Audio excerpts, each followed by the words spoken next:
আসসালামু আলাইকুম। আমার একজন শিক্ষার্থী তিনি এরকম একটি ফরম্যাট দেখে বলেছিল যে, "ভাইয়া এটা আমরা কিভাবে করব?" তো দেখুন এখানে আসলে ফরম্যাটটা কেমন? যেমন আমি যখন এখানে এটা ক্লিক করতেছি, এটা একটা ডেলিভারি ট্র্যাকার শিট। এখানে আমি যখনই ক্লিক করতেছি ডান পাশে কিন্তু আমার প্রোগ্রেস উঠতেছে। আমরা যদি আবার এখানে দেখুন ক্লিক করি, যত পার্সেন্ট হবে এখন কিন্তু 100% হয়ে যাচ্ছে। আবার চেক বক্সের মাধ্যমে কিন্তু এটা হচ্ছে। তো এটা আমরা কিভাবে করব? আজকের এই ভিডিওটিতে আমরা এটাই শিখব।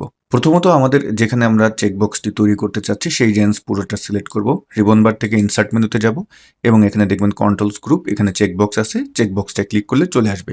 এটা কিন্তু আপডেট ভার্সন 365 ছাড়া পাবেন না। তো আমরা এখন এখানে প্রোগ্রেসের এখানে আসব।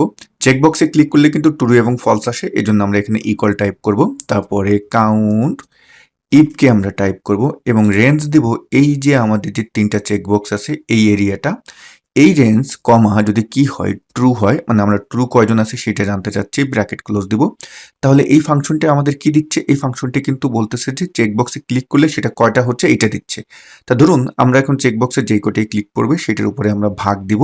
কাকে ভাগ দিব? ভাগ দিব হলো আমরা ৩ এর সাথে। কারণ এখানে তো ৩ টা আছে তাহলে ৩ ভাগ ৩ দিব। ৩ হলে কিন্তু 100% হবে। এন্টার দিলাম এবং এটাকে এখন আমরা ক্লিক করে নিচে নামিয়ে দেব এবং এটা সিলেক্ট করে হোম মেনুতে যাব। তারপরে নাম্বার গ্রুপ থেকে এটাকে আমরা পার্সেন্ট দিয়ে দেবো। এখন দেখুন যখনই আমি এখানে ক্লিক করতেছি আমার কিন্তু এই জায়গাটায় কি চেকবক্স অনুপাতে কিন্তু পার্সেন্ট উঠে যাচ্ছে। তবে এখানে আপনারা যে ফরম্যাটিংটা দেখতে পারতেছেন কালার এটা কিভাবে আনবেন? তো এটার জন্য আমরা যে কাজটি করব এই রেঞ্জটি পুরো সিলেক্ট করব এবং ডান পাশে স্টাইলস গ্রুপে যাব, কন্ডিশনাল ফরম্যাটিং এ আসব, ডাটা বার্ডসে ক্লিক করব এবং নিচ থেকে মোর রুলস এ যাব। তারপরে দেখতে পাবেন এখানে এই ডায়লগ বক্সটি আসবে। এখান থেকে ডাটা বার্ডস আমাদের সিলেক্ট থাকবে এবং এই যে মিনিমাম আছে এখান থেকে আমরা নাম্বার করব। ম্যাক্সিমাম থেকেও আমরা নাম্বার করব এবং এই ম্যাক্সিমামের এখানে আমরা অন দিয়ে দেব। অন মানে হলো 100%। আর যেই কালারটি দিতে চান ধরুন আমি এখন যদি এখানে অন্য একটি কালার দিই যেমন এই কালারটি দিলাম এবং ওকে দিলাম।